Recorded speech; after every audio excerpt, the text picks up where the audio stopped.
Today's topic is texturing and coloring. So I'm going to be doing the texturing first. I'm going to go through an array of different tools. I'm going to start with the chatter tool. Then I'm going to use an elf tool, some of the knurling tools. So the first thing, this is your chattering tool. This is one I bought from Sorby. A lot of people do make them homemade. That's fine. You can make a chatter tool almost out of anything. You can use hacksaw blades, as long as you just dull the teeth off of it on a grinder. That still's great. It's a spring still, so it makes a really great chatter tool. This one right here, I have the point tip in right now. There's various ones you can put in. Pull a couple others out. Got a round one, and then Sorby, they put different ends on them, both sides. So not quite sure what this does. I really haven't played with it. It looks more like a beading tool than a chatter. Then you got the round, which makes a really nice pattern. Then you just got your flat that you can just use the corners on. Another thing that changes your chatter is the speed of the lathe and how far you have this extended. For a really small chatter, you can bring it in a little bit further in. It won't vibrate as much. I like to put it about in the middle there. That creates a really nice pattern. I'm going to remove my tailstock center real quick because I don't want my elbow bumping into this. All right, there we go. So for chatter tool, you want to, let's see if I have the right camera. You want to raise your tool rest up. Let's try it out. There we go. Up above center, up a ways. Not a whole lot, but that's what gives you a good chatter. You don't want to be level because it's just going to sit there, just going to cut the wood. You need the tool to come in on an angle to get that vibration going. And you also need to make sure it's far back enough if you have one of these tools that it's not going to run into your tool rest, which is fine with mine. I can lower my tool rest just a little bit. So a little too high. Now, different speeds creates different patterns. So we're going to play around with that. So I'm just going to start off at 1,000 RPMs and see what kind of pattern we get. It can get a little noisy, but I think my microphone's going to block that. It makes a squealing noise when you're doing a good pattern. Okay, so.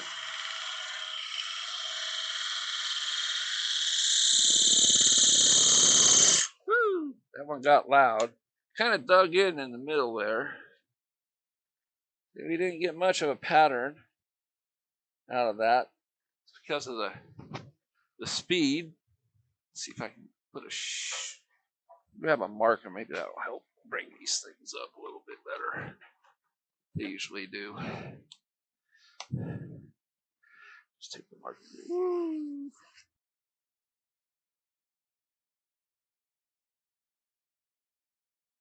So that's what happens when you're going slow. You're not getting much of a vibration, so you're getting a really small pattern, really close together. So now I need to remove that. So I'm going to grab my badan again and just cut that off. And do this a few times today, just to And this time I'm going to speed up the lathe to like 2,000 RPMs. So this should really make a screech.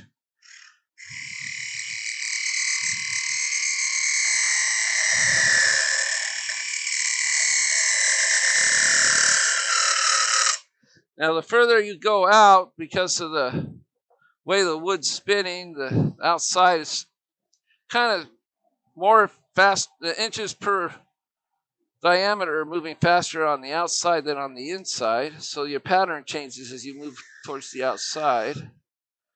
And we'll see what we got out of this one here. Now you can see the difference compared to that other one. These are a little further apart. And you can see right in this area, because the wood is moving slower as far as rate per inch, the pattern gets tighter. The further out you get, the bigger and bigger it gets. So that's with the point tool. Now the round one creates a whole different kind of pattern, the round tip. So I'm going to put that in my tool.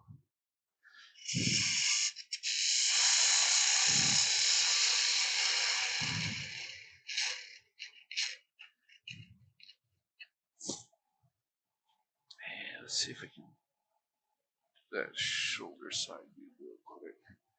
There we go. Let's get rid of some of those lines. There's too many lines in there. Let's go a little bit slower with the band here. Less tool marks. All right. So I got that just kind of too far in there. So I wanted to bring it out a little bit more, create a little bit more vibration. Still at 2,000 RPMs. And let's see what we get. My tool rested a little too close.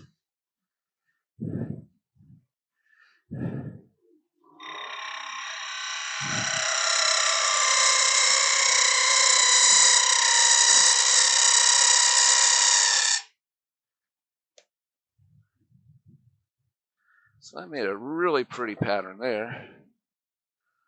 So you guys can see that. It's almost like a flower. You can see that in that pattern. This isn't the exact best wood for this, but it's really great to get it's a cheap wood to get a good idea of what each of these types of tips on your chatter tool is going to give you. So I'm going to just kind of bring that across there and highlight that, and we'll probably be able to see that flower a little bit better. There we go. Now that's a really pretty pattern, and that was using, where am I here? The round tip instead of the corner tip.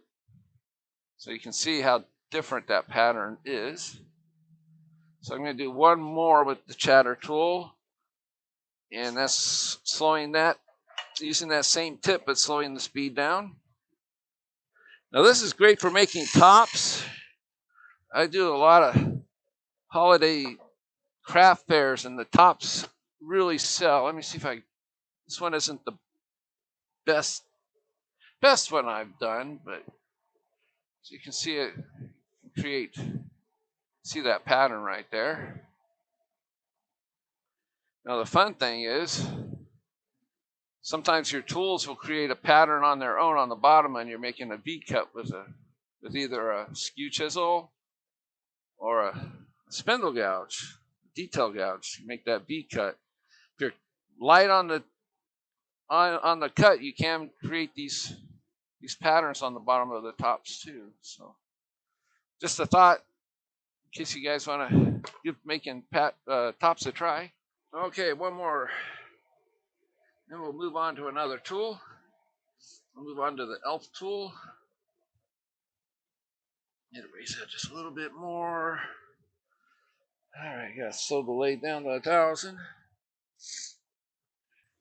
So it's just fun experimenting to see what kind of patterns you can get. Just gonna bump it up just a little bit. There we go.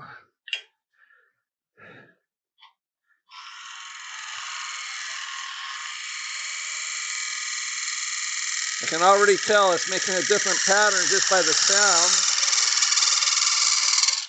that the tool was making. And it's not quite as deep or defined.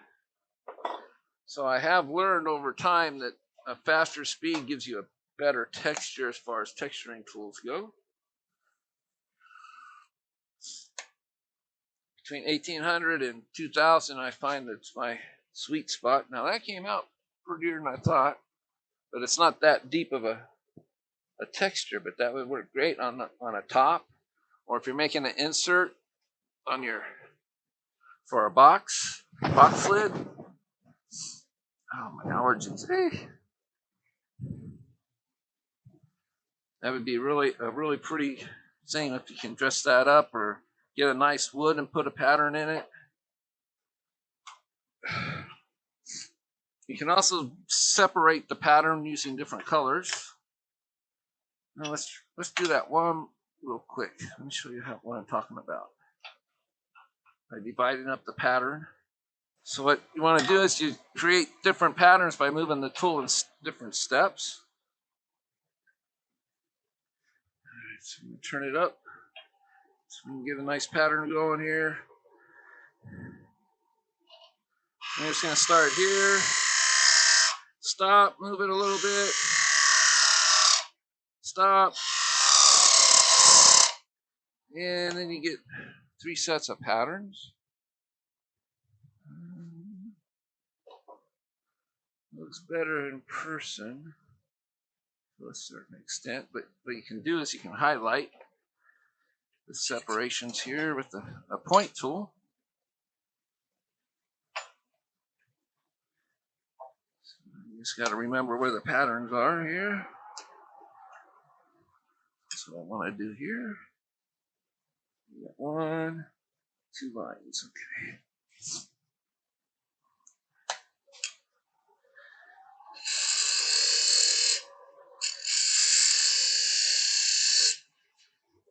So I just like to, use different colors. So we're going to use green again in the middle.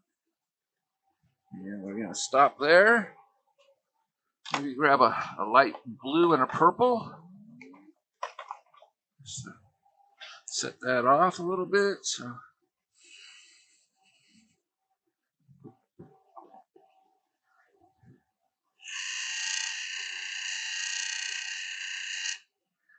And we'll see how that came out.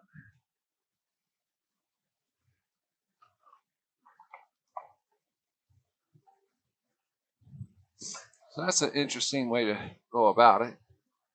Now, if you're using a maple or something, wood, the patterns would be much more defined than using a poplar blank. So I need to cut that off, and then we can get to the elf tool. Any questions on the chatter tool? So what's the lowest speed you use the chatter tool at?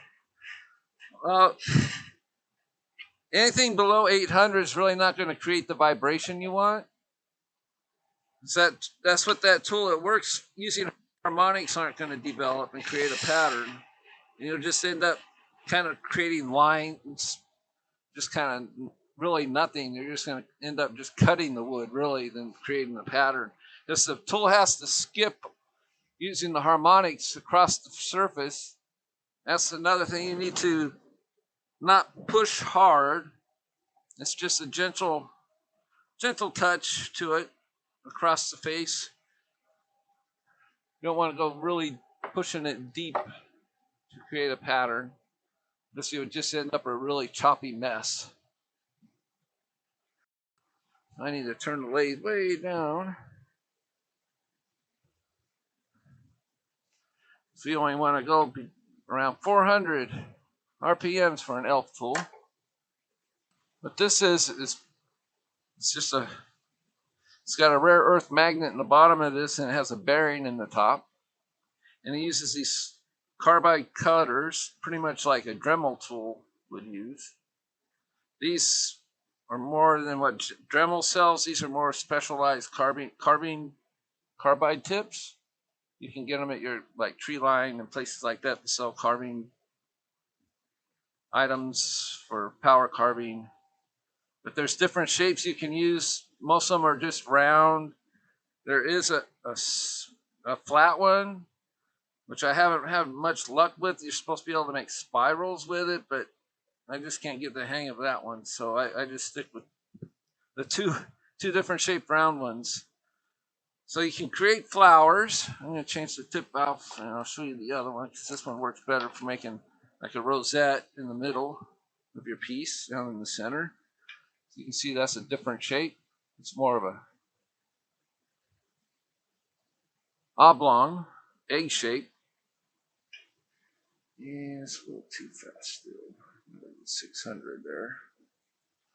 All right, so you just want to set it on there and get it to start spinning, just like that. And let it sit there longer than you think it needs to be on there. So it does have to cut those grooves. It does cut the wood. It doesn't just impress it. But to create a rosette in the middle, you just want to put that first half of this egg shape into the center of the wood. You don't want to move it. And I should have done the job. What did we get? Oh, we got a swirl out of that one. Let's see if I can get it right. There we go. I'm going to try the round one a little bit. We'll probably get better luck with that for making a rosette shape. You can see how it created just that round little swirl. But the further out you make, you can change the patterns depending on how you hold the tool to the wood. You hold it downward, you're going to get a different pattern.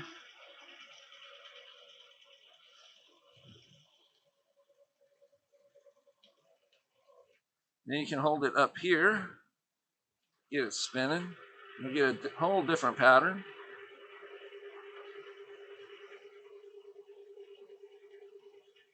And you can hold it on center.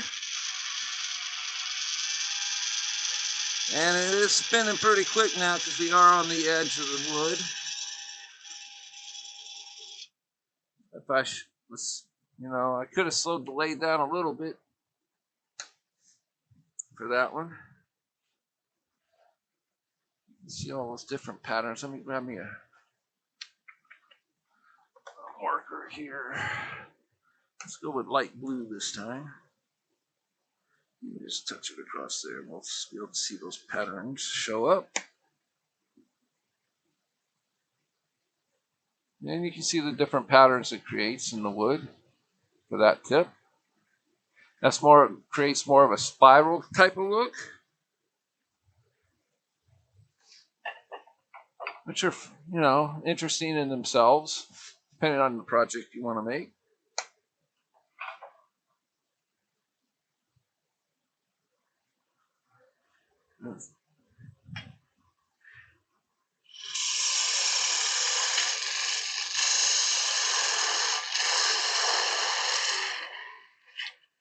Most of your like Craft Supplies and Packard and those kind of companies, they sell the ELF tool. There are people that make their own. So it is a simple bearing and a rare earth magnet in the bottom of that. And basically you just take a copper tube. If you can set that bearing in there, you're off to the races and you can make your own ELF tool. All right, so we're going to use the round tip this time. Now I'll turn down my lathe. And we're going to start in the middle here and see if we can get that rosette to form. That always scares me when somebody comes into the room. I get a big ding dong on my end. And you can see the little fibers of wood coming off of the piece as it cuts it. And I'm just going to bring it out just a little bit. And we're just going to stop right there and see what kind of pattern this round tip made. Okay. It's another swirl. And we're going to hit this just the same way, different angles. Oh, a little too much of an angle. Downward. So let's do that upwards. Sometimes they want to stay in, sometimes they don't. Now if you just take the tool and you just kind of bring it across the surface, that'll give you a different pattern too instead of holding it still.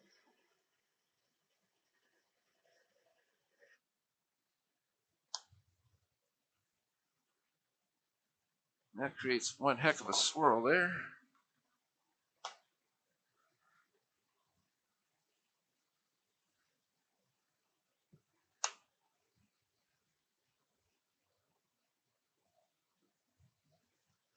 You can see that. Let's see if we can get that center part there. Show up better with the darker. That makes a really interesting flaring type of pattern. So I'm going to bring this in at a different angle now. I'm just going to attack it more at a forward type of presentation instead of a side presentation. So I need to cut that pattern off. And I'm going to raise the tool rest a little bit too, because that can change the pattern.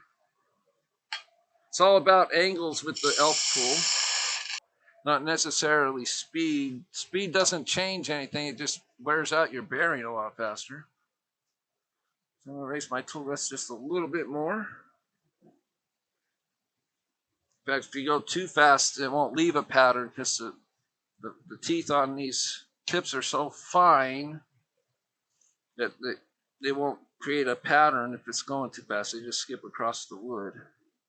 So here we go. We got that spin in there.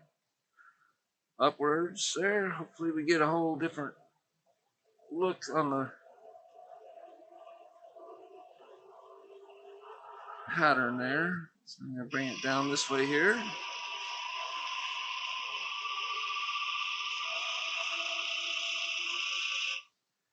And I'm just going to touch it here, I'm not going to move it for this pattern. I'm just going to leave it there. Let it create a pattern right on the edge. And let's take the marker and take it across. I'm going to stop it first, see what it looks like plain. All right, so we get a little bit more of a flower pattern with that in the center at that angle. And you can see changing the angles and the slope, it's not much of a spiral effect anymore. It's more straight lines coming out from the center of the piece. You'll see here in a second. And then when I held the tool way up at the top, it made that really archy type of pattern, as you can see there. But raising your tool rest and attacking it more towards the front, like this instead of sideways, it gives it a more straight up and down instead of a spiral type of pattern there. These are also great for using in coves, so let's do that. Grab me my spindle gouge.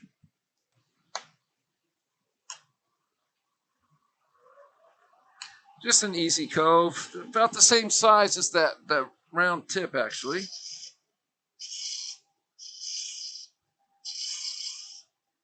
So the elf tool is really good for putting texture on spindles and stuff inside coves, which is almost impossible to do really until this tool came along.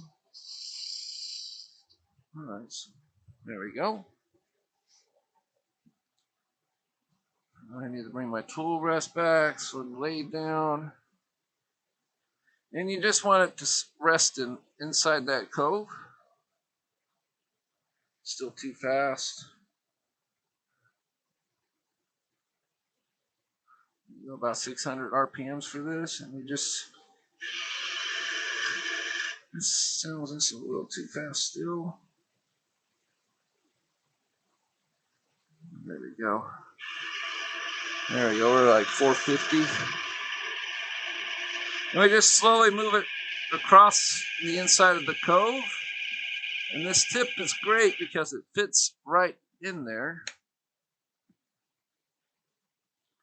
And it creates a nice little pattern in there that I'm going to highlight with a marker here.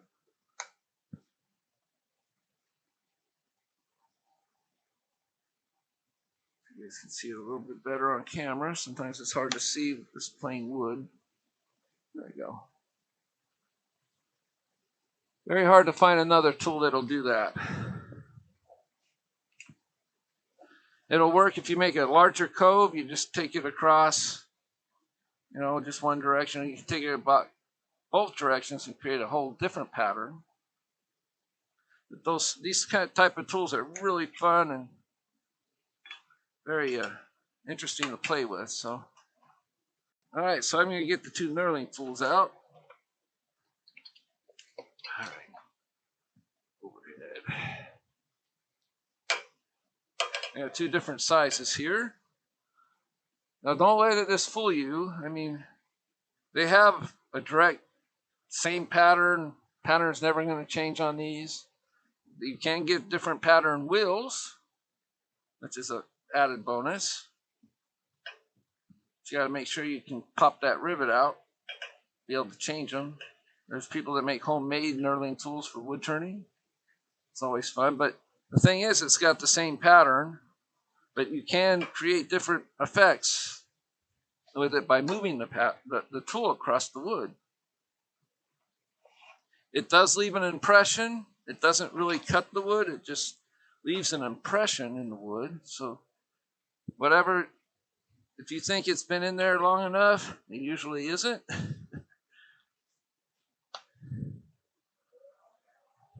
So you just want to leave it going a little bit longer than what you think. So you want to turn this down to about 1,000 RPMs work well with these, between 500 and 1,000. Because you're just impressing the wood, you're not really cutting the wood. So whatever pattern's on that wheel is what's going to get impressed into the wood here. So you want it on center. You just bring it in. Yeah, let's see if I can switch better side view. There we go. That's a better view. You just press it in and get it spinning. And you just want to hold it there if you want the pattern to be what's on the knurling tool. You can kind of rock it back and forth to make sure all the teeth engage.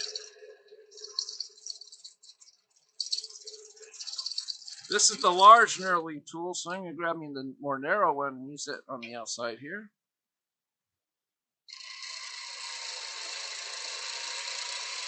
And I just move the back of the handle back and forth a little bit, just to make sure it's fully engaging into the wood. Yeah, we'll see what kind of patterns we got there. There we go. A lot different than a chatter tool. That's just basic sticking the tool in and just letting it spin.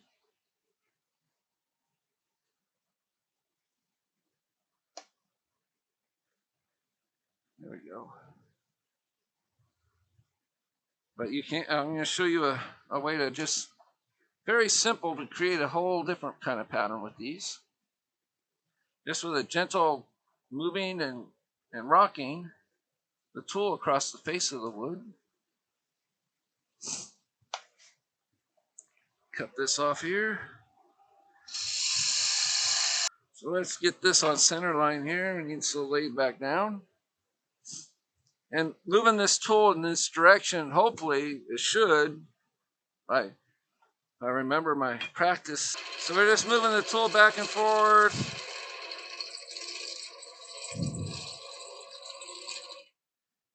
And if you take the tool away, and because this is a set pattern, if you're careful, you can just set it back in there and get it spinning, and those grooves will find the original pattern, which is interesting. Okay, so we got a nice flowing type of pattern going there.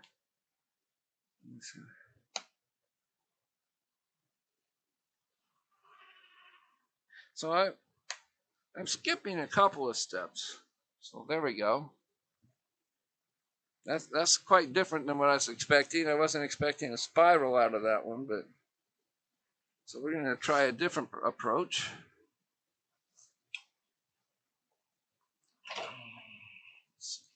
You can add patterns to it. I have done this before too. I've taken used the large tool, and then I grabbed the small tool and put a pattern within a pattern. which is always an interesting take on this. So there we go.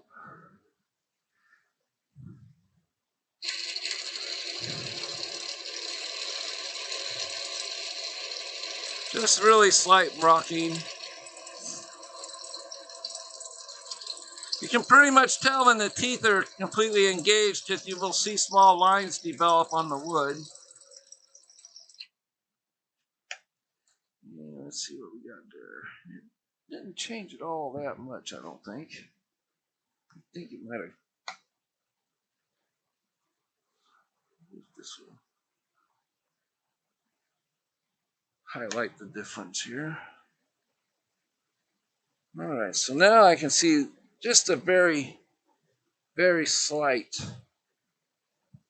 diamond formation coming across this way, just a little bit from that smaller tool. Hard to pick up on the camera because it's not picking up the shadows and things that I'm seeing here in the shop. We're going to play with these one more time and see if I can get that pattern going here. There's one more way we can do that. On center, it doesn't really matter if you got it up or down. It's not really going to create that much of a difference in the pattern. But we can try that by raising this above center. See what kind of pattern we get out of that.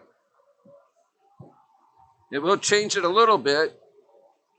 And this might create that more pronounced diamond pattern doing this because the patterns are going to be moving across each other when you raise the handle up a little ways or lower the handle. It's like this. I'm dropping the handle down and the wheel's going to be a little bit above center here. Okay, so for this, you got to really hold on. It's time to grab a little more.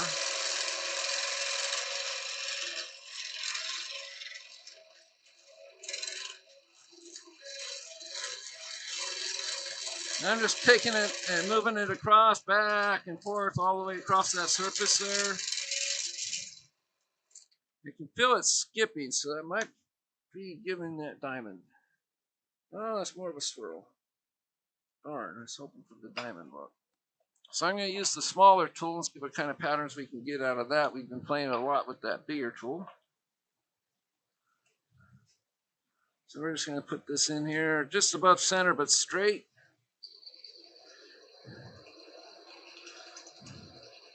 And we're just going to rock it back and forth.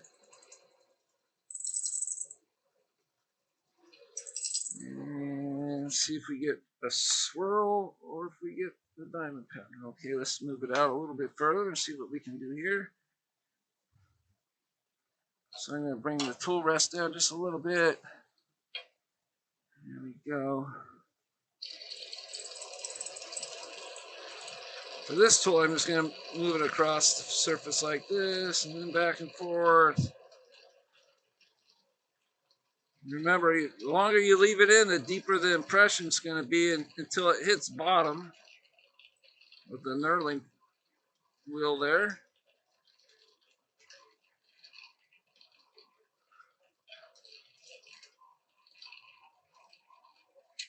So we'll see what kind of patterns we got there. All right, so on the outside, we definitely got that diamond going on.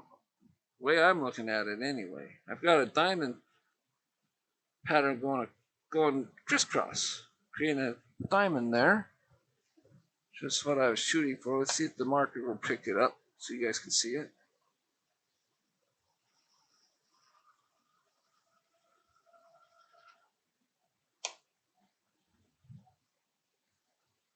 Yeah, a little bit. There we go. That's a good view right here.